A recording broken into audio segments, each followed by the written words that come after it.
Art is subjective, yes, of course, but there's a certain threshold. When we say, oh, this is a good actor, he's so natural.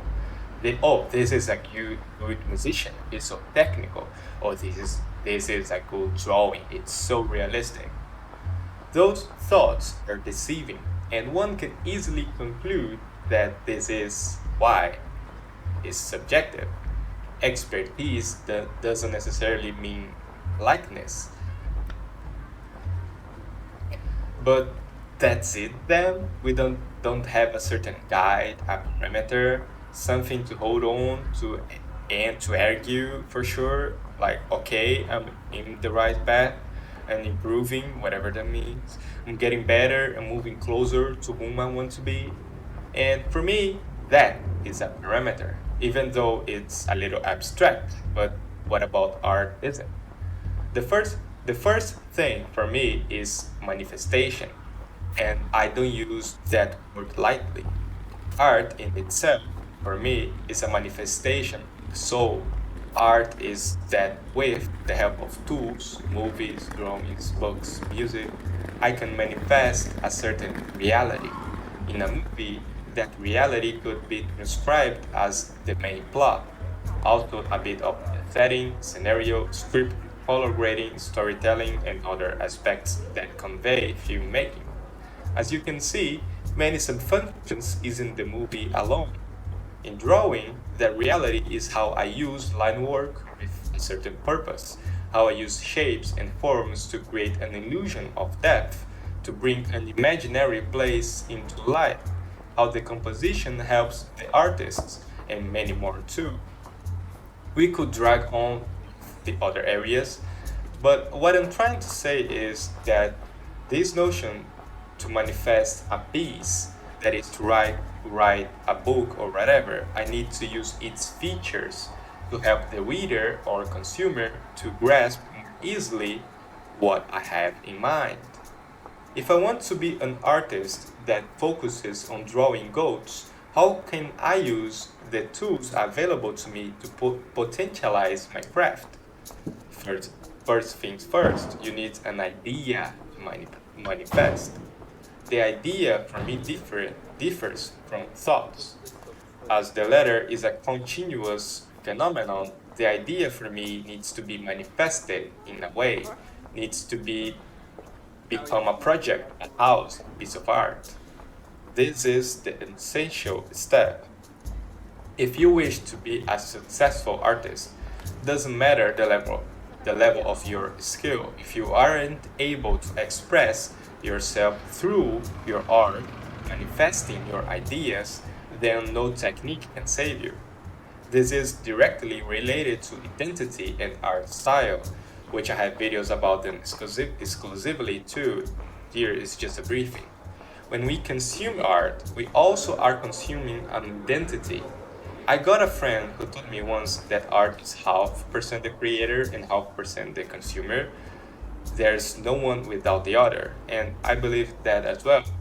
Much about art can be justified here, maybe only 25% or so is actually a technique. The rest is identifying your target audience and how to guide them to your work. I'm not necessarily trying to say find your art style first before studying or try to improve. What I'm trying to say is to actually know yourself before anything. This spiritual journey is so important for the artist, and I can't emphasize it enough. Don't know when I don't know when you are watching this video, but I'm definitely going to write books and videos about art and spirituality. In any case, you got to know what you like. There's another thing you could do that really helps for both style and knowing your niche is to select a group of artists that inspired you and study them. Study their decisions and why they did X, Y, and Z. And study on your own first. Don't rush the process. Enjoy the curiosity, trying to identify which patterns there is and how he handled the obstacles that often show in every art. It's so beautiful to notice those details. That alone can make you improve a lot, no matter which type of artist you are. Then, when you are clear about who you are, it's time to throw all that out the window because your new you is about to be born. The second lesson now is that art changes, so is your likeness towards things. Style is never definitive. It's more a resemblance than anything. The process of the early artist experiences is transformative, and you sure reflect a lot through the process. And the idea of who you are is going to be ever so renewed. But what you must do is to study the technical aspects of the craft you're trying to improve. It is not because if you're trying to write horror, for example, that you don't have anything to learn from romance novels. It is not because you want to draw comics that you don't have anything to learn about animation. The focus here is curiosity, diversity, fluidity. To be in contact with many areas of art really can change perspectives in how you approach art. Of course, you got to do more or what you want to do professionally than being drawing, writing, or whatever, but that doesn't mean you can't be open to experience other areas too.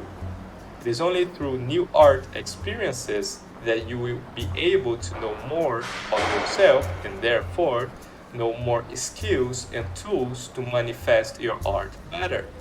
That can sometimes be general art skills such as composition, intention, clarity of message, and others.